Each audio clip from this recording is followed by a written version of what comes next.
This program is a presentation of University of California Television. Your support makes UCTV's programming possible. Contribute online at uctv.tv/support. Check out our YouTube original channel, UCTV Prime, at youtube.com/UCTV Prime. Subscribe today to get new programs every week.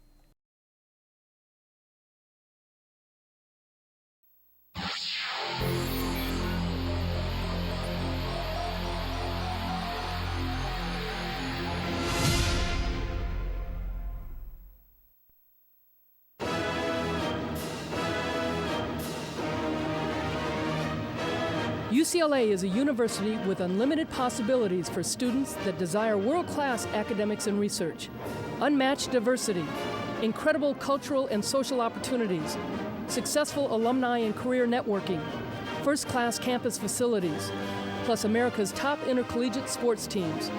Located in Westwood, just a few miles from the Pacific Ocean, UCLA's 1 square mile campus is surrounded by famous cities such as Bel Air, Beverly Hills, Brentwood, and Santa Monica.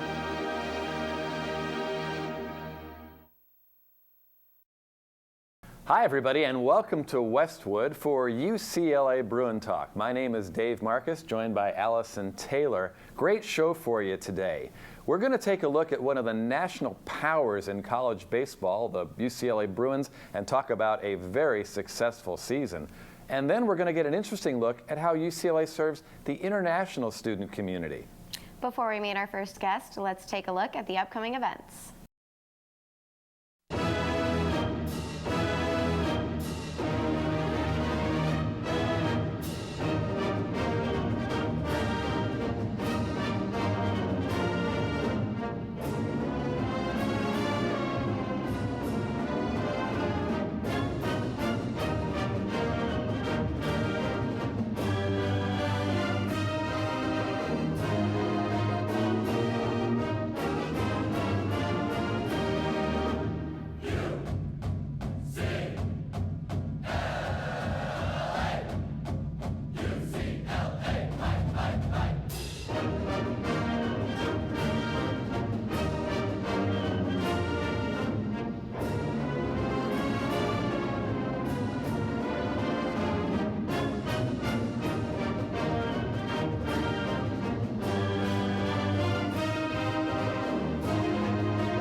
Finishing the regular season 14-2 in the month of May, the Bruins on a roll in the NCAAs. We are joined by assistant coach TJ Bruce. And coach, congratulations. I have to mention, we are pre-taping this interview. It's just before the Super Regionals, which the Bruins are going to host. You're coming off a great regional performance, 13-5 over Creighton. When did this Bruin team learn how to bash? We've done a good job, I think, all year. I think it's, it goes back into September, and that's kind of what these days are made for. And got to go back to, your roots, and that's where it comes from. And they've worked hard. Experience helps. The young guys have done a fantastic job, and for us, we're really lucky to have such a successful junior class, along with our sophomore pitching, and then you have some key contributors, some younger guys, and they just have done a great job gelling. We mentioned 14-2 in the month of May. What do you think you are, the LA Kings? It's hard in baseball to go 14-2. The best team can lose to the lesser team on a lot of occasions. What does it take to put it all together at the end of the year like that? I think it's just keeping the task at hand and what your goal is. And I think our goal at the end of the day is to be in this position, and at the end of the month, we're fighting for a Pac-12 championship. So that's always first and foremost, and then win your regional, and then win your super, and then go win the national championship. So, the goal is we kept it. The goal's right in front of our eyes, and they've done a great job trying to attain it, and hopefully we can get to Omaha here pretty soon. With the Super Regional coming up this weekend at Jackie Robinson Stadium against TCU, I seem to vividly remember the Bruins playing TCU in the College World Series a couple years ago and it getting pretty testy. So what can fans expect? I'm sure TCU is going to bring a lot of fans out. Yeah, and they travel really good. I mean, Texas schools always, the Midwest and the South, they do a great job of fan support, and we're expecting big crowds. Obviously, there's a chance to go to Omaha on the line, and it's going to be, I would assume, nothing less than a fury competition, and it's going to be, it could get a little hostile, I'm assuming, at times, but, I think, we just got to remember that we're competing, and at the end of the day, we just want to win the game. So, it'll be fun. It'll be a lot of energy in the park. We're expecting that. You finished the Pac-12 schedule with 3 against USC and swept the series. How much did that add to the confidence of the team going into postseason? I think it added a great deal, especially repeating as Pac-12, / Pac-10 champions. That was huge, and especially because we were going into the weekend, we were 2 games down. And we just try to win each game, and try, and then we minimize that and try to win an inning, and then minimize that, try to win a pitch, and we just kept taking it in small doses, and we looked up at the end of the weekend, and we were Pac-12 champions, and that's kind of how our team has maintained their focus throughout the year. At the NCAA Regional that Jackie Robinson Stadium also hosted, the first 2 games of the series, you got strong performances out of your starting pitchers, Adam Plutko and Nick Vandertide. When they pitch well and then the offense gets a big lead, what kind of confidence does that give the team going into the later innings? Oh, I think it's huge. I think it's huge in terms of trust. We got a ton of trust in our pitching staff, and I think it's vice versa. I think our pitching staff has a ton of trust in our offense. So going back into any game, we trust each other, and no matter if we're down 3-0 or if we're up 3-0, I think we're all putting all the same end of the rope at the end of the day. So we just have that confidence. We never feel like we're 2 down, and we never feel like we're 2 up, which is good because it keeps us hungry on both sides of the ball in terms of pitching and in terms of offense. And they just do a great job complementing each other, and we'll try to get one this weekend. Pitchers also have to have confidence that they don't have to throw it through the bat on every pitch, that their fielders are going to be there behind them. The Bruins infielders, who you work with, a spectacular year. Yeah, they've done a good job. They've really accepted the challenges. We got a newcomer in Kevin Kramer who's done a good job. Shane Zeal's done a nice job. Matt Giovinazzo and Pat Gallagher, along with Valleca and Kevin Williams, they've all done just an outstanding job. Then you add in a junior, Cody Regis, who has played in Omaha before, who has played 16 postseason games, and it's been really good. They've bought into the team, and like I've always said, good pitching complements great defense, and vice versa. Great defense complements good pitching. It goes hand in hand, but the best way to make a great defense is to really pitch. So that's kind of how I look at it, and they've done a good job. So towards the end of the season, Kevin Williams unfortunately went down with an injury, and you had to do a little bit of a Bruin shuffle, if you will, in the infield. Tell us a little bit about what the game plan was, moving guys from different positions over to different parts of the field. Well, I think from September to now, and I really believe this, and not only do I, but Coach Savage instills it into our program, is you try to be ready and you try to put your guys in any possible situation so when it does happen that we've already been through before. Fortunately enough for us, Shane Zeal has played second base before in inter squads. He has played an inning or 2 in a real game, just as Kevin Williams has played shortstop for us. So really what we try to do with those guys, and anytime you move players around, is go back to that time in November when you were playing and Adam was on the mound, or Nick was on the mound, or David, you got to go back and use that experience. And really what we try to tell them is that you're veterans now because it's already happened to you before. This isn't the first time you're playing second base or short or wherever. So we try to lean on the foundation of Coach Savage's program, and we benefited from it, and they've done a nice job. Coach, you've mentioned the fall work that is so important. Coach Savage always mentions the work in September September, October, November. I think fans look at February as the start of the season.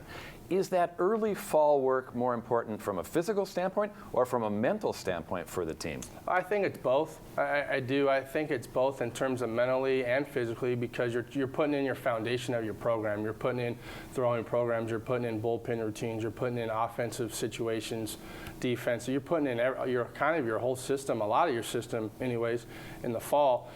So I think in terms of a foundation, that's big when it comes into March, April, May, and June, and that's just the side that a lot of people don't see. A lot of people think we put this stuff in sometimes in January, but in terms of mentality, you establish that early, and you establish that when they get on campus right away and say, hey, this is what UCLA baseball is about. And then physically, I think it's just trying to endure them during the 30 days of team practice that we do get. I think it's you try to make it as tough on them as they can. So when it does come game time, you want the games always go a little bit smoother than the practices. So. Coach, you're not that far removed from your playing days, and I know you're very active in the fall out there on the field with the guys. When you get into the regular games, you're in the dugout and you can't get out there and play. Is it hard for you to sit and watch the games? A little bit. I pace a lot. I always stand next to Coach Savage, and I pace a lot. So, it's good. It is tough sometimes, but. There's a reason why I've always believed that the game checks you at the appropriate time, and this is our time to be teachers and instructors, and so it's fun to watch these kids play, and they've done, like I said, this team has done such an outstanding job, and all these kids and the coaching staff, and we really love our team, and they've done a great job.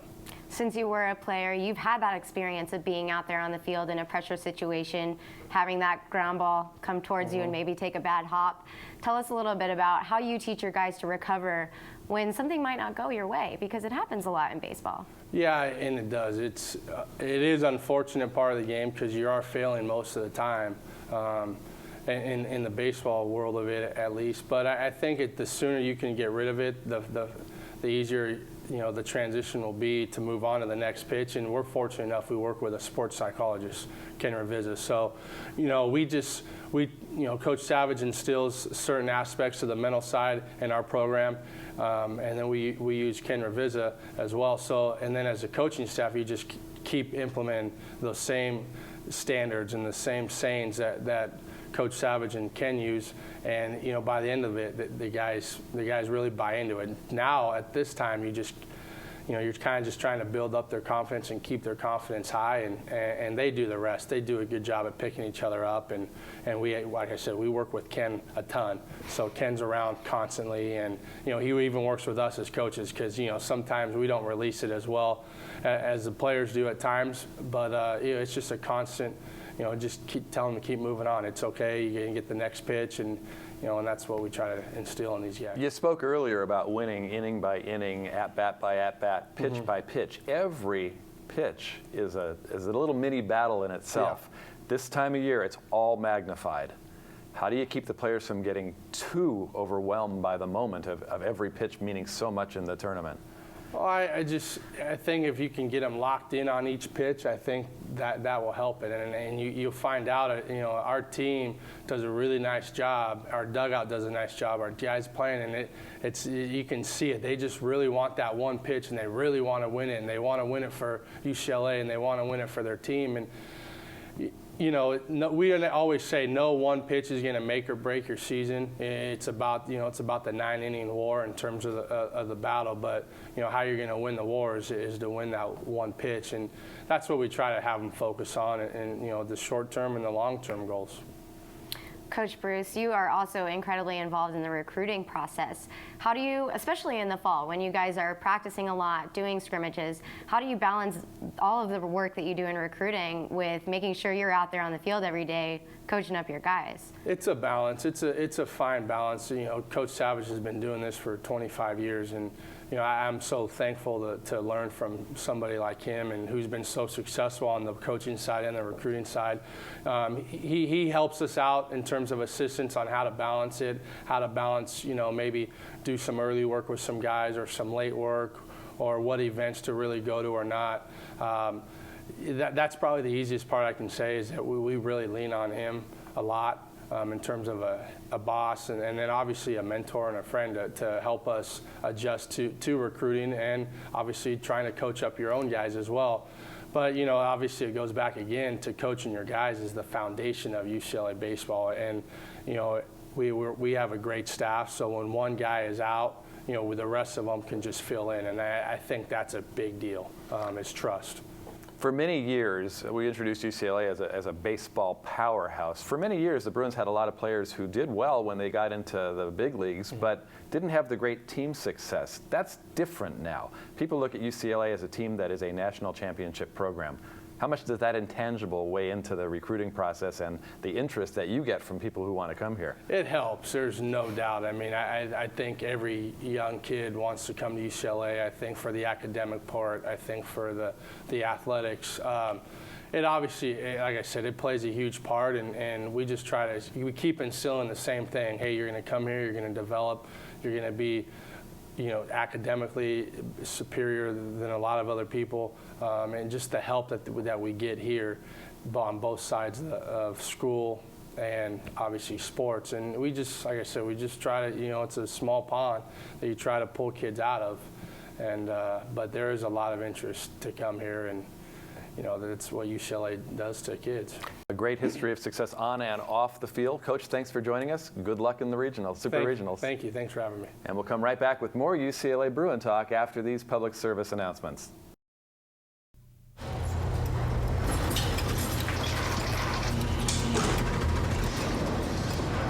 A trophy can be made just about anywhere. But there's one place where champions are made.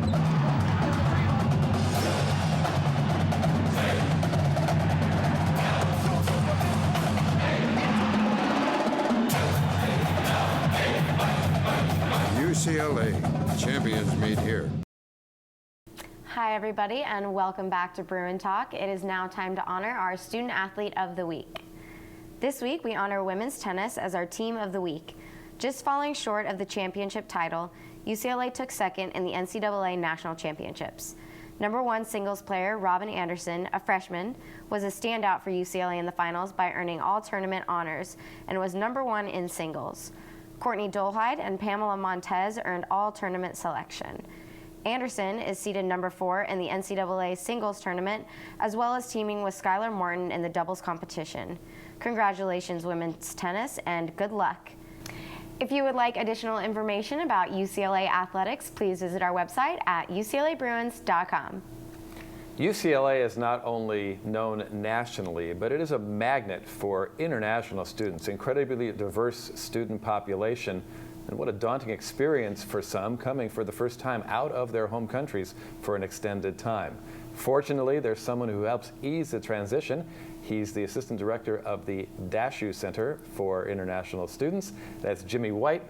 Pleased to have you join us on Bruin Talk. Thank you. Glad to be here, and thank you for having me. You think about the transition of a student having to come to a place that may be very, very different from where they were. It's wonderful that you have such a program to help ease that transition. Tell us about some of the things the center does to help those students from other countries. Well, you know, we take care of the students from the proverbial cradle to grave. Once they get admitted and come to UCLA, we start them off by registering them properly with their visa and immigration requirements from Homeland Security. Then we try to integrate and immerse them into the American culture of UCLA, as well as the broader culture of Los Angeles and the United States. And we provide tremendous amount of assistance and help academically, emotionally. We refer them to the student service and facilities on campus that can help them get what they need at the times they need it. We provide programming, which I think our programming department under Jenny Weintraub is probably the best in the country by far. We have a good budget for programming, and they use it very wisely. Yeah. A lot of students at UCLA from other countries and a lot of athletes at UCLA. And boy, you think the NCAA clearinghouse is tough. You mentioned the immigration and all of the homeland security requirements. You got to get all that done and get them here in time to participate with their team workouts. Sometimes there's got to be some time pressure on that. There is, and the athletic department is very good at understanding what the rules are and providing the logistics to get the students here so that they can get settled in comfortably and be ready to roll with their sports. Like Dave mentioned, UCLA attracts many international athletes as well as the regular student body. Why do you think UCLA is such a popular attraction for students all over the world? Well, you know, we have so many things going for us here. Number one, we're a world-class academic institution.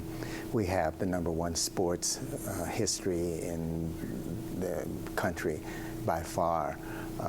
We have a great diversity of students and activities and organizations and facilities that students can take advantage of and get involved in, and they can grow because, you know, as you know, when you're a student, you're not just getting a degree, you're not just getting academics, you're learning who you are in the world, you're growing as a person, as a young person, finding your way in the world and making connections that'll be lifelong connections.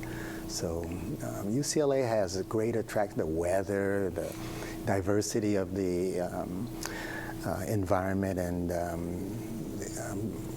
the beach, the desert, the mountains, you know, etc. How did you get involved in this aspect of campus life? It goes way back when I was a kid and went into the military, and they put me in Germany for 3 years, and I got a taste of traveling abroad and meeting new people and experiencing new cultures and diverse you know, types of food and stuff. I liked it a lot, and when I came out and went to school and came to law school at UCLA, of course, and graduated, I went back to Europe for 2 more years of postgraduate work, and I had 2 years of international student experience as a student. And I enjoyed the dynamic between the students and the schools abroad, and I felt like, you know, if I can get into that, I would be lucky. And I came back, and lo and behold, there was a job at UCLA for an assistant dean, and I took it, and I thought I'd work for 2 years, but it's been 34 years now. It'd be tempting, I think, for a student from another country to try to find their compatriots, and there's a danger that they would be in a little bubble, kind of insulated, you know, yes. Slovakians hanging out with Slovakians. Exactly. How do you help the students get integrated into the entire campus community and learn a little bit about America? The biggest challenge is, as you say, making sure that they get the full benefit of the diversity that we have available, and that's where the programming comes in. We provide trips to Yosemite, to the Bay Area, to Grand Canyon, to restaurants in different communities of Los Angeles, and we also invite domestic students to participate also. And we try to make sure that the international students are paired up with domestic students or with students from other countries, rather than, you know, get into cliques themselves. And we even recommend that they try to live with someone in the dorm or a roommate situation that's not of their own country, because it facilitates their language acquisition and such as that. You have been here for 34 years, as you've mentioned, and you work so closely with so many international students. I'm sure you're still learning things every single day. What do you think is the most enjoyable part of your job? What makes you want to come into work every day and work with these international students? You know, last night I was watching something on TV, and they said, it's wonderful to wake up every morning with the passion that, hey, I'm going to be doing something I really love to do today. And it's just been like that every day. For all these years. Of course there's challenges and problems to deal with and to solve, but I really enjoy that, and the thing I enjoy the most is that every day is different. Every day is a new challenge and a new experience, and I like watching the students over the years matriculate and graduate and come in and tell us how much we meant to them over the years of their experience in UCLA.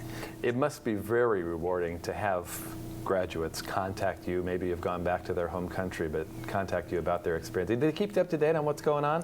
Many of them do, and it's very interesting because I was just in Houston last week at a conference, and I was walking through the exhibition hall, and somebody said, "Jimmy," and I like, "Yes," and I looked, and it was a face that I know this person, but I don't remember the name. She says, "I'm Christina from Spain. Remember me and my colleague and how you used to take care of us?" And she says, "Now I'm working at a university and I'm in charge of the international students." And she says, "Every time I get a real big problem, I remember how you handled us with our problems." And she says, "It gives me a lot of strength." I said, "Wow. Amazing how these things come back in different ways, and makes me feel proud and very good about this." Like we've talked about, I'm sure a lot of the international students do go back to their home countries and continue on with their adult life there, but I'm sure a majority of them also want to stay in the United States and create a career for themselves here. Yes. How do you ensure that when they graduate, they're ready to move on and be out in the real world here in the United States? Well, you know, we give the complete experience of UCLA, and we also give them a lot of information about the transitions from student to work, and how they can, under the rules of Homeland Security, acquire a higher status in America, a worker status or a permanent resident status. So we provide workshops, and we invite outside lawyers and experts to come in and talk to them about transitional issues that relate to changing residence from their own country to America. And many of them do, as you say. The UCLA men's basketball team is going on a tour of China this August. I'm sure there's going to be a lot of interest from students in China being exposed to UCLA, wanting to come over here. Do you find that when a team does that and gets a high visibility profile, you get a lot more interest from overseas? Absolutely, and you know, I was with some of the coaches just yesterday and the day before, and we were talking about it, and it's such a great experience. And some of our own kids, I remember when one of the coaches and I were walking on the campus, and we saw Josh Smith, and I said, "Josh, going to China this year?" And he goes, "Yeah, I'm looking forward to it. I've never been outside the country." And I was like, this is great. But when they get overseas, they're ambassadors, not just for America, but for UCLA. And it generates a lot of interest for the kids, especially in China, where they're very knowledgeable and into basketball in general. And you know, and one of the great Chinese basketball players of the past, Ma Jian, came to the United States to play ball for UCLA. He ended up playing for Utah instead, but he's over in China. What, did he make a left? He went to Utah and did very well. Donnie Daniels was his coach, as a matter of fact. Mm-hmm. The Dashu Center also sponsors the Blue and Gold organization on campus. Tell us about that organization and how the two are intertwined. The Blue and Gold is very valuable to the international community because they provide a lot of leadership from the beginning. They help students understand what the campus is about. They provide tours, and they provide a lot of information that other places really don't have knowledge of or access to. The Blue and Gold staff and students that work on Blue and Gold, they're very, very extensively knowledgeable about UCLA and what it's all about. So they provide a great service for us. Jimmy, thanks for coming on. Pleasure having you on and talking about this little-known aspect of UCLA. Thank you very much, and it's been fun as usual, and I appreciate you having me on. And we thank you for joining us on UCLA Bruin Talk. For Allison Taylor and our entire Res TV Bruin Talk crew, I'm Dave Marcus saying so long from Westwood. We'll see you next time.